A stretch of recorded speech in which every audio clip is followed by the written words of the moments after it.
Hey guys, and welcome to the Working Money Channel. Saw this from XRP Crypto Wolf. US Treasury says it must modernize and adapt to digital currencies. This hot off the press just today, guys. The United States Department of the Treasury has issued a review on sanctions and suggested the government do more to develop its infrastructure and policies in regard to digital assets. In an October 18th report, the Treasury Department said the growing use of digital assets was hampering the implementation of sanctions while balancing funds from legitimate humanitarian organizations. The department suggested that better communication between itself and the crypto industry, financial institutions, and others, in addition to deepen its institutional knowledge and capabilities, could help improve current policies. And so, I did a video just this morning, guys. I'll link it up here if you didn't catch it. And in that video, I talked a little bit about the lobbying power of the cryptocurrency industry and how many more cryptocurrency companies are lobbying government, and how we've seen that sea change from, maybe about a decade ago till now,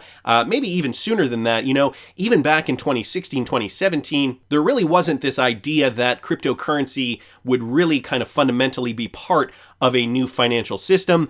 And so we just didn't see the lobbying dollars being allocated to Washington. Well, now I think Washington's getting the picture. Sanctions are a fundamentally important tool to advance our national security interests. This coming from Deputy Treasury Secretary Wally Adeyemo. Treasury's sanctions review has shown that this powerful instrument continues to deliver results, but also faces new challenges. We're committed to working with partners and allies to modernize and strengthen this critical tool. The report added, and here's a quote, "If left unchecked, these digital assets and payment systems could harm the efficacy of our sanctions." So what they are ultimately saying here, though, is that, with more scrutiny and control over digital assets, and I suppose a better understanding of digital assets, the government can have more control over the sanction or the power to sanction certain countries monetarily. I think maybe they're starting to see the benefits of this. Too little, too late? Definitely not. We're still in the early phases of this. Of course, this is a very, very complex picture. There are going to be positives, there are going to be negatives that come out of this. I still think personally holding cryptocurrency at this moment in time, in this moment in history, is probably one of the smartest things anybody could be doing. So for those of you guys watching the channel, you clearly likely already hold cryptocurrencies. Congratulations to you. I'm going to keep moving, guys. Michael at Val5 Links bringing this to our attention. This with regards to financial advisors managing $110 trillion can now offer crypto trading to clients via interactive brokers. So interactive brokers, traditionally a trading platform for stocks, for the securities market, but now global investment firm Interactive Brokers announced Monday the launch of cryptocurrency trading for registered investment advisors, or RIAs, in the United States specifically. This offering will enable RIAs to trade and custody Bitcoin, Ethereum, Litecoin, and Bitcoin Cash via Paxos Trust Company on behalf of clients.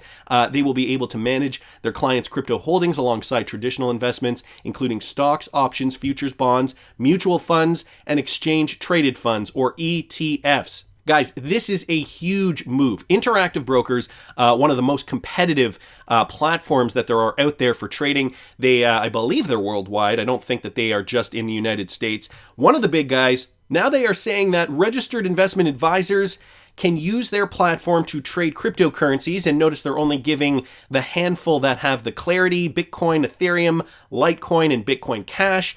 And these guys are going to be able to trade these particular cryptocurrencies for their registered clients. Nearly 14,000 investment advisors registered with the U.S. Securities and Exchange Commission have reported nearly 61 million clients in 2020, according to a joint study by the Investment Advisor Association and National Regulatory Services. Both numbers are new highs for the industry. In addition, the industry has approximately $110 trillion in total assets under management. So again, another piece here that really just speaks to the future of cryptocurrency trading, cryptocurrency holding, cryptocurrency as a new emerging asset class. If they're getting registered investment advisors, RIAs, to be able to get on this means that cryptocurrency is becoming real valuable really quickly. Hold on to your crypto, guys, and I know it's difficult to say, especially if you do not have a lot of cryptocurrency, but Bitcoin's closing in near its all-time high, and I know a lot of people are getting excited. I know a lot of people are looking to exit the market, and I'm sure even a lot of people have been thinking about exiting the market 100%, before we see another downturn, before we see the bear market, a correction perhaps of 80, 85, 90, 95%. But guys, we also have to remember that might not be the case. Because this is a new and emerging asset class, because we're hearing stories of, registered investment advisors just now, okay, this is brand new news, just now getting the go-ahead to be able to custody Bitcoin, Ethereum, whatever else for their institutional clients. This means that this is just the beginning. And so, if we're looking at this chart thinking, okay, this is the end, I'm going to get out of all my cryptocurrencies, you might not see the types of lows that we've seen in the past ever again. All right, it's this idea of a continuous marching up of the crypto market and, a 50% correction like we saw down here with Bitcoin, that is just going to be one of many 50% corrections or 40 or whatever, as we continue marching to the upside, right? So we might see something like this, and I talked about this in a video I did, I believe it was last week, where we keep marching to the upside. If you guys didn't catch that video, I'll link it up here in the top right-hand corner. And these are all hints, guys. These articles that I bring to you every single day, these are all hints to the fact that this could be the case. So just be smart, this is why I have this trading plan, guys. This is my Excel spreadsheet that I created, trading plan. You guys can manually put in your cryptocurrencies here on the left-hand side, and it will repopulate this chart. So depending on how much cryptocurrency you plan on cashing out, it'll give you what the cash out number is and what the remaining amount is, and that total number in USD. And I tell people this resource is available in the description of all my videos, but some people said they haven't been able to find it. So when you just go down here under my videos, you go show more, you scroll down here, and right here under resources, guys, it will be the first resource right under here, crypto exit plan for you guys. Don't want to dwell on that too much, though. I'm going to get back to some more Ripple partner news. This, to me, is just speaking more to the fact that, RippleNet integration continues to persist despite what is going on in the United States. This has to do with Jamuna Bank and Bcash. So we know Bcash is a Ripple partner. They have signed an agreement to facilitate remittances. With this agreement, the beneficiaries will be able to receive remittances through Bcash, guys. And Bcash, again, Ripple enabled, sent by remaining remittance partners. This is coming from that press release. Mohammed Fazlur Rahman Chowdhury, Deputy Managing Director and the Head of Business at Jamuna Bank, and Ali Ahmad, Chief Commercial Officer at Bcash, exchanged the documents on behalf of the respective organizations. And so, boom, another bank, guys, that will be utilizing Bcash, Ripple-enabled Bcash, for remittances. So just wanted to bring that to your attention. XRP, the standard, coming from T-Hole Benedict XRP here on Twitter. I saw another one, guys, from the Wrath of Kahneman, American banker. This is from an American banker article. Banks take cross-border tests to the next level. In this document here, guys, they mention Ripple as a swift challenger. Now, this is nothing new. The article, guys, brand new from just yesterday, October 18th, 2021. And the Wrath of Kahneman has outlined this for us here. So until Ripple, Swift and its bank owners didn't really have any competitors. But today there are dozens, and Swift is much more nimble. Swift GPI, which I personally believe was a reaction to RippleNet, is now pretty much instant for much traffic and doing huge volumes. This coming from Gareth Lodge, if you guys go to the article, which I will link in the description of this video. You can read the full thing.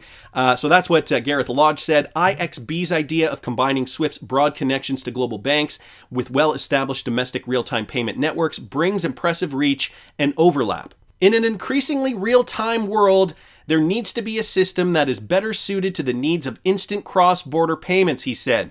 TCH reaches about 60% of all US bank accounts. EBA is owned by the biggest banks in Europe, and there is common ownership in between. So they mention Ripple right up here at the top of this statement, obviously trying to take out the incumbent, which is Swift. But then down here, he says, there is an increasing need for real-time, instant cross-border payments. And we know Swift GPI, they are a messaging system that you will get your money, which what seems to be instant, but the settlement, guys, is not instant, and that is the magic of what XRP brings to the table. They also use an example down here of the clearinghouse, TCH. They reach about 60% of all US bank accounts. I also just wanted to remind you guys that there is a Ripple connection with the clearinghouse. Back last year, Ripple partner FIS teams up with the clearinghouse to set up quick payments for US banks. So it's also important to note that Swift, the incumbent, losing their zeal. Wrath of Kahneman does say, until Ripple, Swift didn't really have any competitors. And he does mention down here it is a bullish Swift article. Nevertheless, Ripple is mentioned. As a side note, he goes on to say direct participants, Bank of America, BBVA Group, Citigroup, HSBC Holdings, Intesa San Paulo Bank, JP Morgan Chase and PNC Financial Services, design input also from Societe Generale, ING Group, Deutsche Bank and Crédit Agricole. Lots of Ripple users in there. So a lot of financial institutions and banks that are running on Ripple already in this document. Again, I will leave it in the description if you guys are interested. Wanted to thank the Wrath of Kahneman for bringing that to our attention. And finally, guys, wanted to bring this to you from Crypto Dash. Something very interesting that he thinks he stumbled upon here, and very relevant in regards to the SEC versus Ripple case, and why they keep stalling, and why XRP price discovery still hasn't been established, even though other digital assets keep pumping to new all-time highs. Now, we've talked a little bit about that, right? XRP, I'm going to throw it here on the daily real quick, and I know there are some people that are a little frustrated that XRP really hasn't broken its all-time high yet. Some people are saying, well, that's the lawsuit, and once the lawsuit is over, we are going to see real meaningful price appreciation for XRP. I'm a student of that school of thought myself. I do think that the lawsuit is definitely hindering the perception of the average investor with regards to holding XRP. But we also have to remember there are other coins too, like BCH, that also have not reached their all-time high yet. So here's Bitcoin Cash. We can see just down here, Bitcoin Cash, obviously not even near its all-time high. And IOTA is also another one that I've mentioned on this channel before. Nowhere near its all-time high. IOTA just kind of still hovering around the 0.236. But anyway, back to Crypto Dash's point here. He goes on to say the use of the initial letter X for the purposes of currency is to facilitate the ISO 3166 rule that no official country code beginning with X will ever be assigned for their currencies.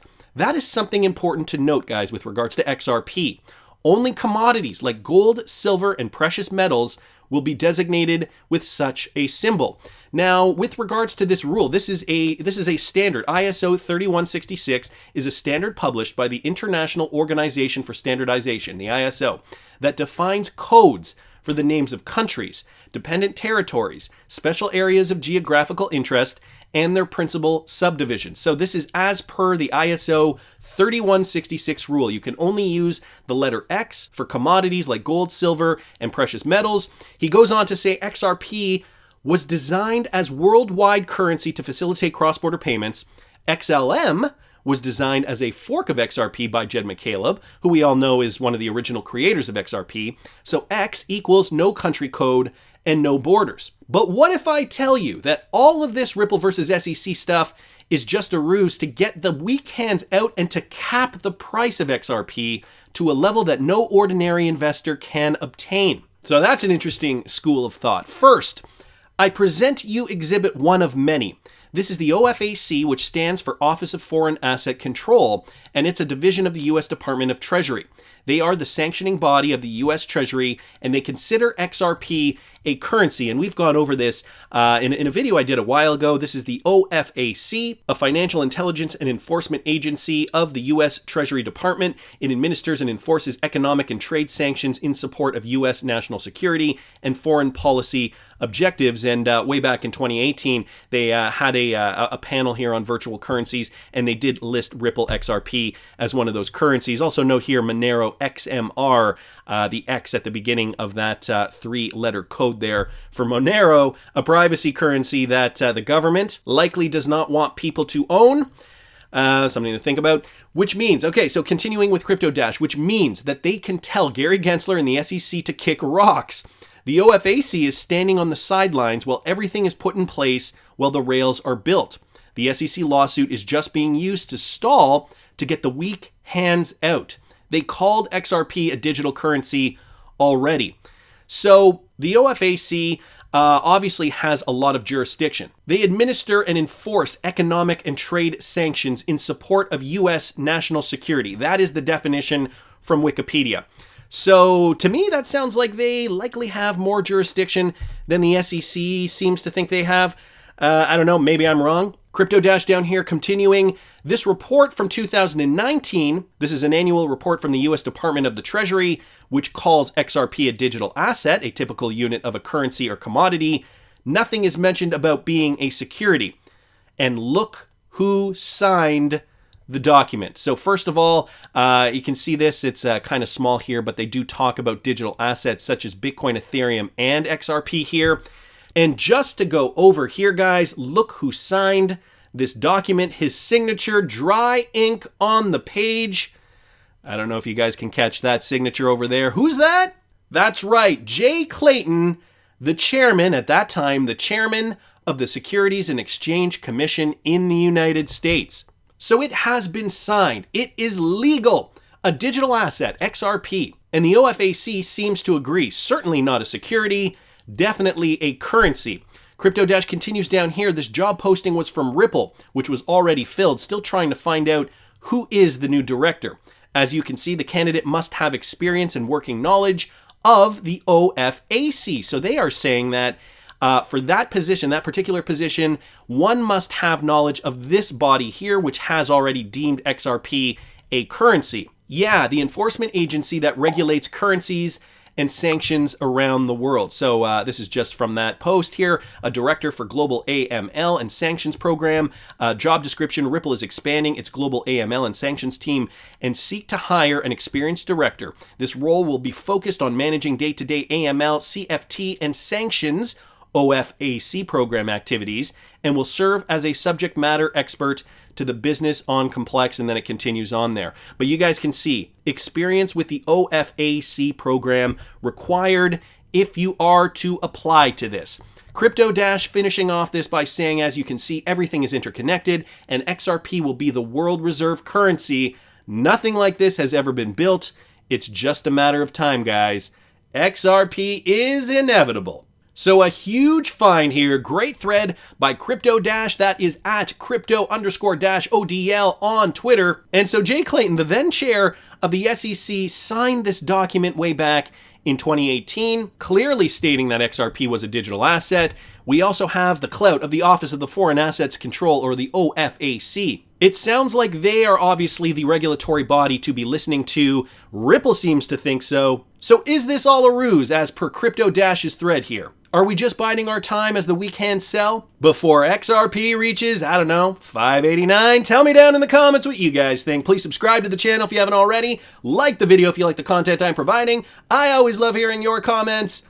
See you in the next one, guys.